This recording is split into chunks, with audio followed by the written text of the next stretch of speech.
Hello, this is Smart-Ass Vlad. I've been doing programming for more than 10 years using various programming languages. And today I'm gonna show you how to turn ordered list into a binary search tree using Haskell. Okay, so what needs to be done? My mentee came to me with this template that was given. And it has this data type definition, so it has two variants. So tree is either empty, or it has a node, which has left subtree and right subtree. And he was given this type definition for a function that he needs to implement. So we need to write something here, some kind of solution. Before we move any further, let's discuss what list and what binary search tree is, so we could understand exactly what must be done. So, for example, list. For example, we have following list. 1, 2, 3. It is a sequential data structure, and actually we're gonna have 3 cells. We're gonna have cell 1, cell 2, cell 3, and each cell has 2 parts. It has a value, and it has next pointer. And here gonna be 2, here gonna be 3, and here it could be null, it's empty. And so every time you have a list, you have it stored in a variable and somewhere else, you actually have this part. And using this part, you can find all others. And when we manipulate the lists, we can deconstruct them. For example, we can say this list equals to this expression. That's how we do it in Haskell. And in this case, x gonna be this part, and xs gonna be this part, tail. So this is the head, and this is the tail. And also you can describe exactly the same thing using different pattern. For example, you can write x is a list of one element concatenated by xs, which is a list. So here x, single value, is the same thing as this one. And this xs is this whole thing, tail. So these things are equivalent. They mean exactly the same thing, just written a little bit differently. And that's how we usually work with lists. Yeah, so in this example, if we take this list and we use this pattern or this pattern, which are equivalent, we're gonna have x equals 1, just number, and xs equal a list, 2 and 3, because it's a tail. Now let's move on to the binary search tree. So we were giving this definition, something like binary tree, and we're gonna have 3 components, this, this, and this. And this was left branch, value of the node, and the right branch. And if, for example, we say this is A, this is B, this is C, it would describe a tree with something like B, which is a value, and then there's something that is A, and we don't know, it may be big. Who knows? It's a tree. And the right branch is C. It's also big. We don't know. It might be 3. And then we define these C and A recursively again and again and again in really similar manner. And if, for example, we would like to describe a tree that doesn't have left branch, so it's gonna have empty, empty, and here it's gonna have, say, 5, and here it's gonna have, say, another tree. Bin, tree, empty, 6, empty. Yeah, so it would map to something like this. 5, which is this one. Left branch, empty, so there's nothing. Right branch, another tree, which has 6, and there's nothing as well. Nothing here, nothing here. So that's basically 2 nodes. That's the tree that we just described here using Haskell. And here's the problem again. What we need to achieve, we need to take any list. We don't know how many elements are there. Maybe 10, maybe 100, who knows? And we need to write a function that would turn this into this binary tree. Another important thing is that we have to construct not just binary tree, binary search tree, which have really important properties. For example, if we have this tree, it has A, say B, and then C, and then these have subtrees, some kind of subtrees. We don't know what's there. Something there. Might be empty, might be really big tree, who knows. For every binary search tree, everything that comes to the left must be smaller than this part, and everything that comes to the right must be bigger than this part. So this way we can just quickly navigate and find a value for a specific key. So in this example, B must be smaller than A, and A must be smaller than C in order to make it a search tree. Okay, so we sort of understood what needs to be done. Now we need to understand how to do it. And it's usually easier to just solve it by hand somehow, to draw it, to understand the concept, and then actually encode it. Because coding is not that hard. You just translate your thoughts into language. But first we need to solve it. So we know for sure that in Haskell you are not allowed to use loops. There is no loops. There's only recursive functions. And it means that our solution is going to be a recursive function. And all we have a list that we need to iterate over. We need somehow move, take first and then second and third and somehow move along it and then acquire the solution. Okay, every time I'm trying to solve a problem and I don't know exactly how to solve it, I usually try to solve it for some small input, small simple input, using, by hands. And then usually, during the process of it, it becomes clear how to solve it. And also, we're using Haskell, function language. It means that we are not allowed to use loops, only recursive functions. And recursion is, by nature, you're supposed to split problems into smaller problems, and then somehow reuse them into something bigger. So it's natural for us to try to solve it for small and simple inputs first. What also I want to point out is that we are giving that list that we're given, some kind of list, we don't know how many items we're gonna have. It's ordered, so we don't need to worry about order, right? And we just pick elements from it and form a tree, some kind of tree that would satisfy the conditions for binary search tree. Okay, so let's just dissect simple examples. For example, what if we have empty list? How to transform it into binary tree? Well, it's clearly just empty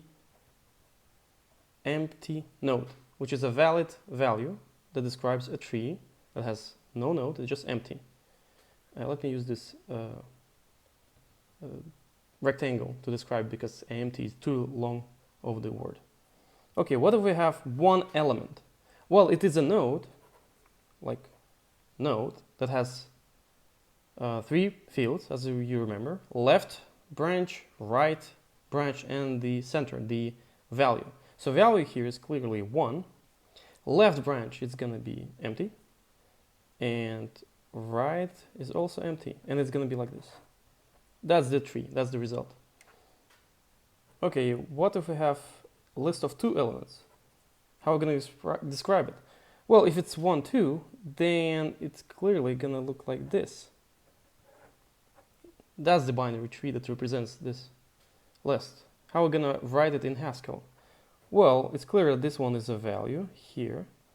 Right branch is empty. Left branch is this one. And it has 1 and 2 empty branches. Something like this. So this is empty, empty, empty, empty. All of this is empty. And these 2 values. Good. What if we have 3 elements? It's also kind of obvious. This, this, this. I think you're getting the idea. And we just need to describe this thing into in this format, the data format that we're given, bin tree. So how it's gonna look like? Well, it's clear there must be something here. It's gonna have 2 and then something here. And this thing is 1 empty. So this thing is this. And this thing is empty, 3 empty. So you see, we basically just repeat this structure just in textual form. it's really not that hard to describe these trees into this form. Okay, so what do we do if the list is longer than 3 elements? Well, it actually depends. So for example, we have this long list. We don't know how many. And we need to describe, we need to turn it into a tree. So it has something here, and then some kind of subtree here, and then subtree here. So what are we going to do? Well, we can just pick the middle, some kind of middle. We just count how many elements, pick the middle. And because we know that list is sorted, so we clearly know that everything that comes to the left is smaller than this thing, the middle, and everything that comes to the right is bigger than this because it's on the right and the list is sorted. So we can take this part. And translate it, this sublist, into this subtree, and this sublist into this subtree. Make a recursive call. And when it's done, we just assemble it. So this thing goes here, the middle comes here, and this thing goes here. Another nuance, our list can have either odd or even elements. If it's odd, for example, 1, 2, 3, 4, 5, it's clear, we just pick 3 because it's right in the middle. What if it has even numbers, for example, like this? Well, let's pick 3 as well, so it's slightly to the right from the center, and this way the left part is going to be more heavy, and it would still be a correct binary search tree. So we kind of did it on the paper, kind of tried to translate these lists into trees. Now, only thing that is left to do is to actually encode it in Haskell, implement it, and make sure that it works, test it. Okay, so now we just need to translate the solution that we did on paper into Haskell. Just finding ways to describe the exactly same thing that we did, just using functions, recursive calls, and yeah, functional programming. Okay, so on the left I have editor with the template that we were given for this task. On the right I have terminal. In the directory we have this file, and I can start the interpreter, and here I can load the file compiled successfully. And now I can call this function here on the right, list 2 tree, and it fails because it's undefined. So we can just add more code on the left, compile it on the right, test it out. If anything wrong, go back to the left, check it again, and this way we can slowly add more and more and solve the problem. Okay, so let's just type in the obvious solutions for obvious cases. So if, for example, we have empty list, where it's clearly the result of binary tree for empty list is just empty node, just like that. Okay, if, for example, we have list with 1 element, well, it's clear it's just going to be this node that has left and right branches empty. So we're going to write it node empty left branch, value the x, empty right branch. Done. Okay, what do we have 2 elements? Well, we know that list is sorted, it's ordered, we're given that, so x is smaller than y, and we know that in binary search tree, the node, everything that goes to the left must be smaller than the value, and everything that goes to the right must be bigger than the value. So x is smaller than y. So it would be reasonable to write something like, okay, something here, y, something here, right? So y is bigger, nothing that bigger than y, so this must be empty. And here it must be x, so it's going to be node empty left branch, x empty.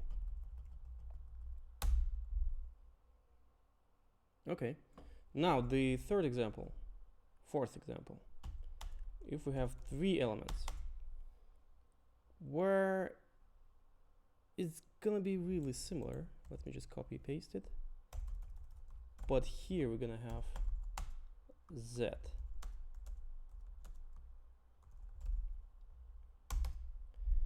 Yeah, so z is bigger than y. That's why it's on the right. Y in the middle, x is smaller. Good. Okay, let's try this out. Make sure that it works. So using this command, I recompile and reload this code. Now I can try to run it. This works. This works. This works. Yeah, as it's supposed to. This breaks. Why? Because it has 4 elements and we never handled this situation. So we need to add another case, another clause to this function. Okay, so XS, a list. Okay, so how are we gonna solve it? Well, when we were solving it on the paper, we just computed the index in the middle, then split it by half, take what's left and make a recursive call for the left branch. The middle part put here, and everything that to the right, we again make a recursive call to the, to translate a list to tree. So, for example, basically it means that we need to construct something like this. So there must be a node. There's gonna be something on the left. I don't know yet. I haven't decided. There's gonna be middle value that we haven't found yet, and there's gonna be something on the right. Right? Something like this. Okay, and here in Haskell we can add the explanations. So what this is supposed to do, what this is supposed to do. So middle value, what is this? We need to split this list into 3 things, right in the middle. Okay, so let's just say,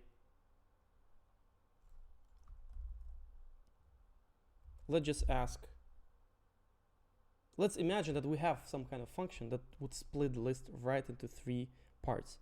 Left part, value in the middle, and the right part. So it's going to be left sublist, value, middle value, right sublist.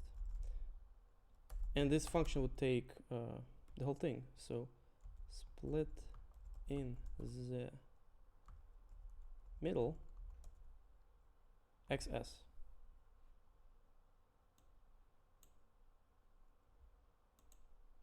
Yeah, so we call this function, it takes a list, the whole list, and it splits it. And it gets us a value in the middle, left sublist, right sublist. And when we construct the result, we say middle value is the value of this node.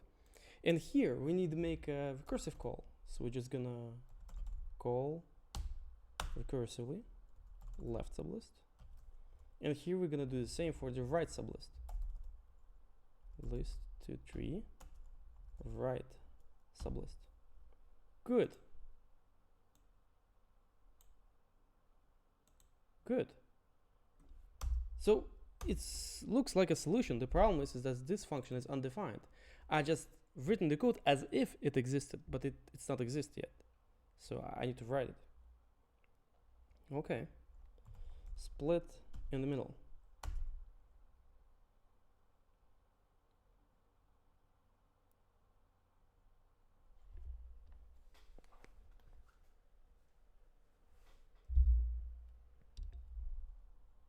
Okay, so let's handle the base cases first.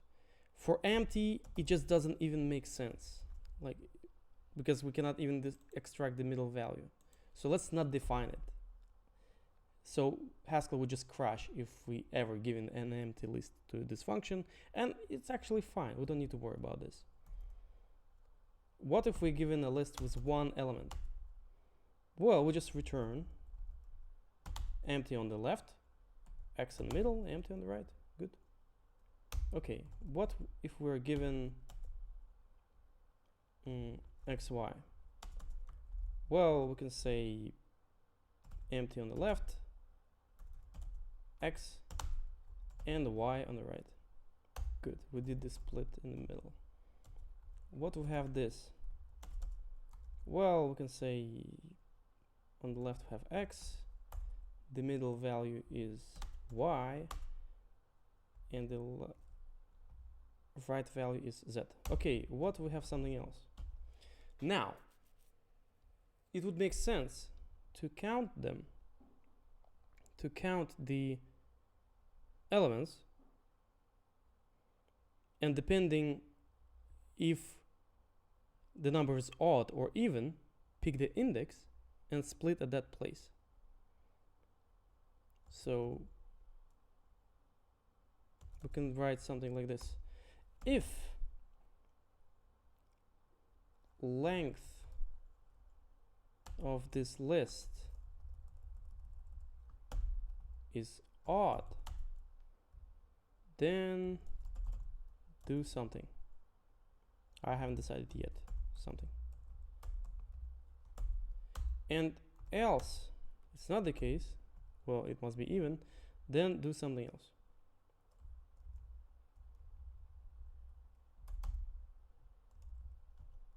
Okay, let me just check. Does the function odd and even exist? It does exist. Good. Okay, so we got this list, length of which we don't know in advance. We need to split it right in the middle. We need to pick middle value, return it here in the middle, and everything to the left of it as a list here, and everything to the right of it as a list here. So how we can do this? Well, in Haskell we have this operator. It looks like this, and it can take the element from the list by its index. For example, if we have this list which have 5 elements, each element is character, middle element is C, and we can take a value by index. For example, 0 index is going to be the very first value, A, and 0, 1, 2 by 2 is going to be right in the middle, C, exactly. And if, for example, the length is not 5 but 4, then we would need to pick C as a middle value, right? It's also going to be 4. Yes, so we can use this operator to extract the Y, the middle value that we need, and then later find the sublists. But the problem is that we need to compute this index, right? And we don't know in advance the length. So we need to compute it depending on the length. So how are we going to do this? For example, let's say we have this list. A, B, C, D, E. Yeah, let's make it this, 5. And then we have its length, which is 5. And then we try to find the middle value. It must be 0, 1, 2. It must be 2. And we try to divide it. And there's an error, which is not clear. But we can understand. We can learn that Haskell is a weird language. It's statically typed. And there is no, how to say it? The conversions between types is often explicit, and we need to, so if, for example, we try to compute the type of this value, it says int. You cannot divide integers by 2, right? You can do it with fractional numbers, but not with integers. So in order this to work, we need to convert the value first to other type.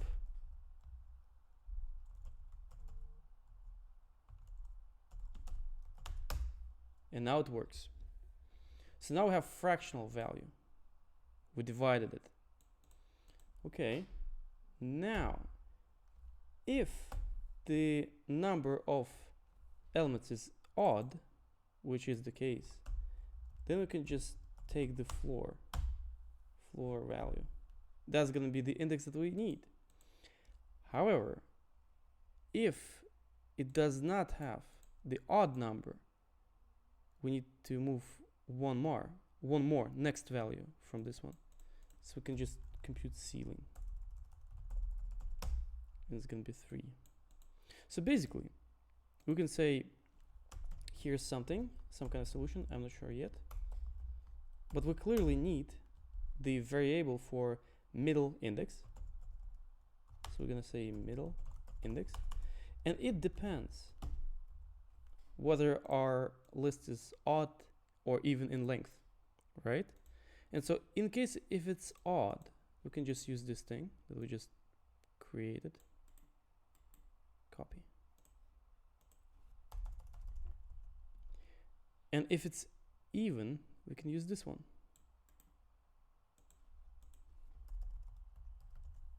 Great. No, there's a mistake. Where? Probably can do it like this to avoid confusion. Yep. So we define this variable, middle index, that points exactly right at the middle, if it's possible, if it's even. If it's odd, it's just slightly to the right. In that case, we can compute the middle value, which is just list, this operator that takes the value, middle index. Good.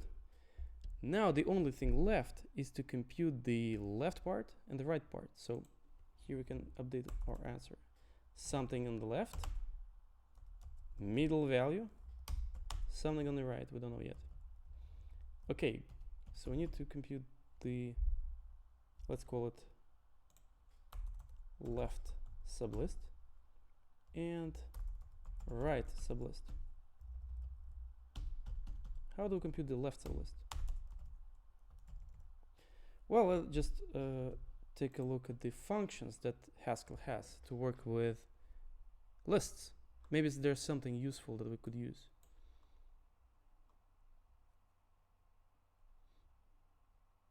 Actually, I remember there's a really convenient function called filter. For example, we can give it a function, a list, and it's gonna filter out the values based on that function, and then give us the result. We know for sure that list is sorted. It means that whatever must be in the left sublist must be smaller than middle value. And whatever comes to the right sublist must be bigger than the middle value. So we can just filter them out. We can write something like filter smaller than middle value xs. So it's gonna take xs, take this function, which is a function, apply it to every element, and pick only those for which is true. It's going to be left sublist. And same for the right sublist. Right sublist, but it must be smaller than the middle value. And that's it. Okay, let's try to compile it, make sure that it actually works. Okay, there's a problem. Okay, I see the problem. The problem is that we here use the comparison operator, which implies that we compare the elements. However, in this type, there's nothing about comparison. Well, let's just add it. So by adding this requirement, it makes it possible to use these operators for the elements. Now it compiles. Okay, let's try it out. So we're gonna try this function, the smaller function first. Split in the middle. 1, 2, 3, 4, 5. So here it must take 1, 2, 3 to the left, 4 in the middle, 5, 6 to the right. Perfect. Okay, what if the number is odd? 3 must be in the middle, 1, 2 to the left, 4, 5 to the right. Great. Now we can try the same thing for the letters. Yep, nice. So it works. If this works, this must work as well. Let's try. So list 2, 3, A, B, C, D, E, F. Well, it's hard to tell right away whether it's correct or not. Let's try something smaller. So C must be in the middle. That's clear. C, here it is. This is the left branch. This is the right branch. Then in the left branch, B must be in the middle. Here it is. And then A, yes. Yep, seems to work. Seems to work.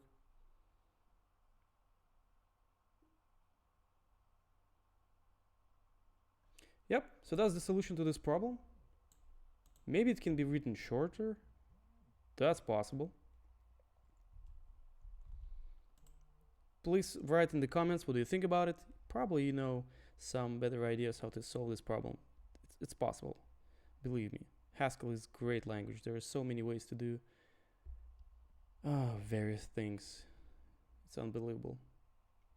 Also, write in the comments if anything is unclear. I really love explaining these things. I really love them. So don't hesitate. I'm really looking forward to your questions. So that was it for that task. We solved it. And if you need my help as a mentor, you can book a call with me on the website smartassvlad.solutions. I can help you dissect and understand programming or computer science problem, maybe help to solve it. And I had more than 300 mentoring sessions, and all of my mentees gave me highest mark, so I'm good. Also, if you have assignments that involve weird programming languages like Prolog, Haskell, Erlang, Scheme, that kind of stuff, probably should go and get my urgent assignment aid on the very same website. It contains solutions to many assignments that I thoroughly explained. Maybe your assignment is very similar to one of those. Who knows? And that's it for this video. Good luck!